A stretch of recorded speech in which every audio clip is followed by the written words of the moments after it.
sponsors for supporting the show. Curtis, really appreciate please talk. it. And yeah, thank you, Curtis, for being here. Yeah, no problem.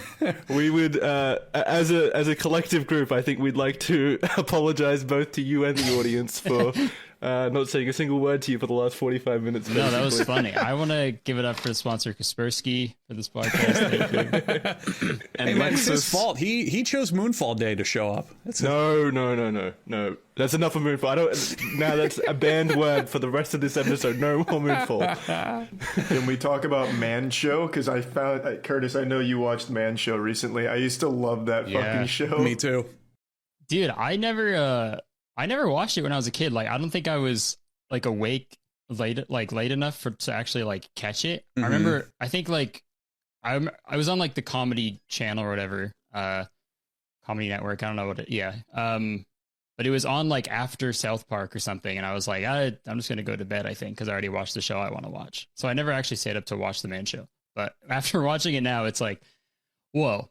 Pretty gnarly. Isn't it fucking nuts how on that show Jimmy Kimmel did like blackface and all sorts of fucking terrible humor, and yet he's never been canceled? Wait, Jimmy Kimmel? Yeah, Jimmy Kimmel. Yeah, Jimmy Kimmel did blackface on the Man Show. This is a real thing. Curtis, can you confirm that? I don't trust. I can He dressed up as Charles Barkley, famous basketball player, for a skit where he imitated Charles Barkley, and he went full blackface for it. Jesus Christ. Yeah, and he's never been canceled about it. No one brings it up. It happened. It was a regular thing. To be fair, you're Canadian, right, Curtis? I think we established that at the beginning of the episode. Yes. Didn't your prime minister or president also do blackface? Oh yeah, big time. That's my favorite thing. Every single time, like when a famous person is trying to cancel someone else, like, oh, here's a, I don't know, Joe Rogan N-word compilation, and then immediately the first reply to it is like, okay, here's your N-word compilation. It's like they immediately, they always have something in their history. But Jimmy Kimmel's like a proponent of that kind of stuff, right? Yeah. Not blackface. Well, that's why it blows my mind. He's canceling other people. He's an incredibly like popular talk show host, and he's everywhere. And his whole shtick is like calling out other people and talking about current events. And he's also got views on YouTube and the internet and social media. And yet people just kind of sweep this under the rug. Yeah, it's very interesting. Like when I was watching episodes on YouTube, and like all the comments are from like weird like conservative dudes who are just like, oh, this is back when Jimmy used to tell it like it is. Now he's like now he's a lib cuck. Dude, like it's so strange that like people just watch that still and are like, nice. It's funny. This is how it should be. It's funny that people say that's how he used to tell it like it is. That's where he had a skit where he impersonated Oprah and took a shit in a toilet, and it was Little Debbie brownie cakes. Like, it wasn't exactly incredibly witty commentary. How the fuck do you remember so much of that? I watched this show religiously. Yeah. Still. I love the Man Show. You're the ones who comment. Oh, yeah. He is telling like leaving all the comments. He's the commenters, yeah. No, when I was a kid, I loved the Man Show because, it was after South Park, and I would just watch him back to back. I fucking loved it. Because you felt like a bad boy. You felt like a bad boy staying up late watching blackface. Distinctly, what I remember is during the end credits when they had the hot girls bouncing on trampolines, I would pause it at certain moments to try to like see their underwear. I remember that. Nice. When did that show come out? How old was I? It was a 99, I think. Why are you asking us? Yeah. Why are you asking us how old you were? Yeah, I was like 9-10 years old when that show was on. So yeah, that's exactly what I was doing. So I know, and it's like the boy show basically. That was like their main demographic was like young boys. The one it always is with that kind of stuff. The other thing I remember from that show that I actually thought was pretty fun was they wanted to show that people would do anything for money when you actually presented it. So, you know that idea where you're like, oh, I wouldn't eat a raw egg for like $20, and then you actually show someone the egg and $20 and they do it. They did that a lot. There was a guy who ate a whole stick of butter for like $10. Jesus. Yeah. That's not even that's not even that disgusting compared to other shows. Like, didn't Scare Factor or Fear Factor, whatever it's called, make someone eat like cow jizz or goat jizz or something? Yeah. Like that? Yeah. That was for like elk 50 penis. grand though. Yeah, that was a lot more. How much was it for? Didn't they win like 50 grand or something? I wouldn't do that for 50 grand. Yeah, me neither. Isn't that normal cuisine in Australia? That's a regular dinner. Yeah, no, totally not. Yeah, I wouldn't do that for any low amount or high amount of money. Did you to kind of piggyback up the Man Show? Did you ever see its like spiritual successor, the like the Man Mythbusters or something, where they'd take like man myths and try and bust them, but they'd only use Manswers? Manswers. Manswers. Thank you. Oh, yeah. Great name. Yeah, I made a video about that too. Oh, I didn't see that one. That- I used to love Educate us, Manswers. That please. show was like 99% filler, wasn't it? It is so. I liked Manswers a lot more because it was like, I feel like it was more over the top. Like it was sort of like aware of itself, but like Man Show, even if Man Show was like that, you couldn't really pick up on it. But Manswers has this one clip where like they do like segments. It's like they ask a question or like a question for men, and and then they show the answer. And the question was that they spent like 5 minutes on it, and the clip is like just the sound clip is on YouTube, but the question is like the announcer is like, "Can you fart so hard your balls explode?" And it is so. And they spend literally 5 minutes like doing the math and science on it. It's so fucking funny. Yeah, Manswers is pretty good. I remember the it was if you throw your beer out in the beginning of the morning and fall in the garbage truck, how can you survive or some shit like that? What Yeah. the fuck was it? One of the classics they had that's similar was like, where's the best place to get drunk in the universe? And the key was they said universe because the answer was there's a cloud of alcohol floating out in the Andromeda galaxy. Like they always tricky, pulled man. shit Ooh. like that. That's fun. awesome. Yeah. Yeah, I'm trying to think if there's any other. Do you other remember good A ones Thousand that Ways to Die? Yeah, That was wasn't, another like, show manly, alongside though. Manswers. Yeah, but there wasn't titties and rock and roll in Thousand Ways to Die, Andrew. No, Oh, there were titties and that's true. Manswers? Yeah, half of them were just Oh, like of course there are. women Yeah, in what am I talking bikinis about? and stuff. So how recent was Manswers compared to the Man Show? Yeah, I'm not sure. I think it was a few years after. I think Manswers Manswers was on. like late 2000s, right? Yeah, I think I was like, hey, guys, how old was I when I watched Manswers? Yeah, Man Show ended. I believe you were about 12. Man Show ended in like 2004. Manswers started in 2007. Yeah. Okay. Oh, really? 2007? Mm-hmm. Oh, okay. I was in grade 7th grade. I was in 7th grade. Yeah, I would have been almost around that age as well. I think I was just getting into 7th grade. I found the one I was talking about. Manswers still has a lot of their content on YouTube. The one I was thinking of, how can a guy escape from an ass-crushing garbage truck? It was about a guy who fell into a garbage truck to crush his ass, and it was about how he could survive. Well, now I'm scared. How do you survive? Just in case. I don't remember. I think the solution was you just have to dig down far enough and hope that it malfunctions or some shit. I don't know. It's been a Ew. while since I've seen it.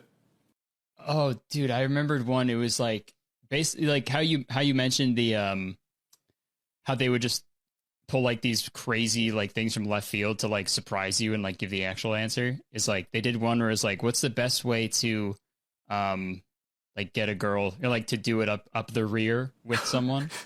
Like, and they kept using I think they kept using the term like tailpipe for it. Jesus Christ. Yeah, And then, like, the that's man way actual- of- yeah. and then by the end of the answer was the best way to do it up the tailpipe is to actually like fuck your car, like the actual tailpipe. And that was the answer. It was pretty insane. I'm trying to Yeah, find a it. lot of it very was just forced joke. puns. Yeah. Yeah, just like yeah. They did a right. ton of puns. Like they do a fucking skit where they're like, "What are the best knockers in the world?" And it'd be like a pair of fucking door knockers from like China or some shit.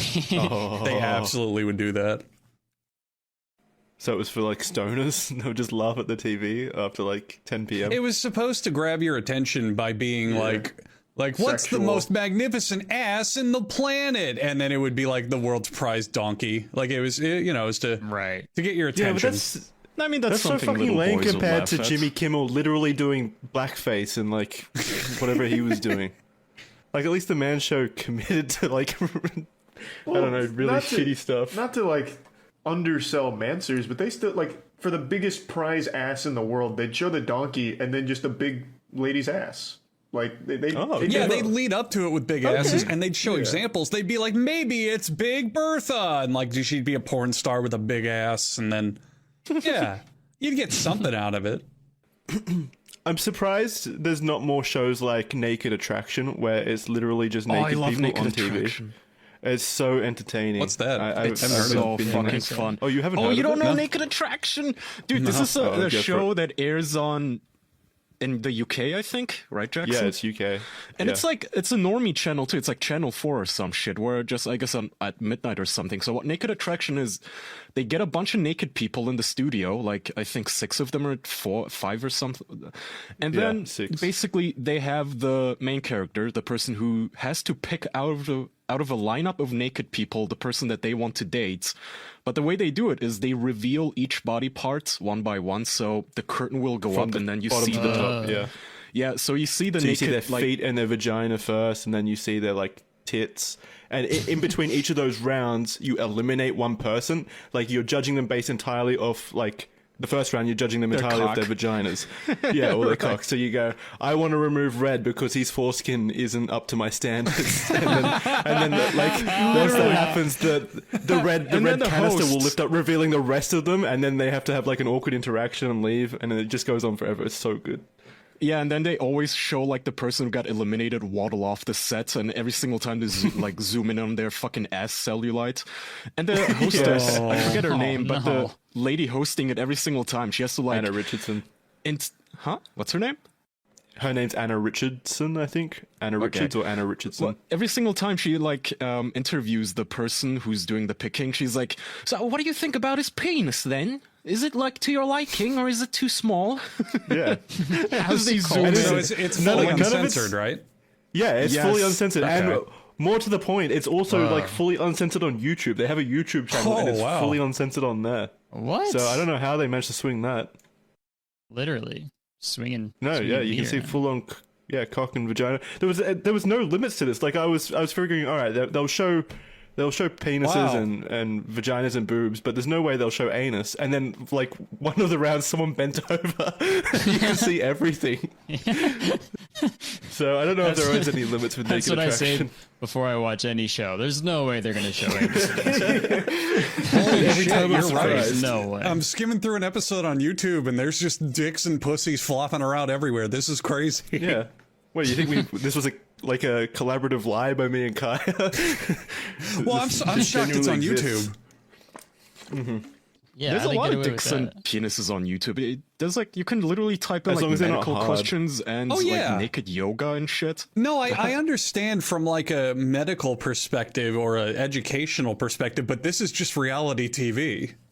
Yeah, it is genuinely like I get it if it's not in a sexual setting or anything, but this seems like it because they're talking about dating and stuff, and they're like actually like talking about the sexual aspects of the body, so it's close enough to sexualization that I think it shouldn't be allowed. But who cares? It's entertaining. I'm Yeah, sorry, it's like but in if- the go ahead, Sorry, Curtis. go Sorry. No, you go. No. Oh, no, you I go. was I was going to say that's since it's a reality show, it's like if fucking Jeff Probst just had his dick out the whole time during Survivor. Like it's not not allowed. It shouldn't be allowed on YouTube. That's what I was going to say. But The one on. what I just skimmed through on YouTube is like just a naked dude in a wheelchair. I don't know why it's so funny to me to just show that on TV. What a great show. They had a full like what do you call it? Like people with disabilities episode. It was quite endearing actually. It's nice. I don't think a it's a great great show. though. I can't remember. Oh, yeah, dude, I so can't watch it in Canada. Fuck. no. are you gonna jerk use a off? VPN? Yeah, I have to use a VPN. God. Oh god damn it. Danny's gonna have to blur my sunglasses for the last 10 minutes. I've just been skimming through episodes. This is mesmerizing. Jack Cox and You your guys are right. sunglasses. This is like drawing me in. It's hypnotizing me. No, it's great. You need to watch it. It's so entertaining. Like the reasons they give and how they like try to be nice about like eliminating people.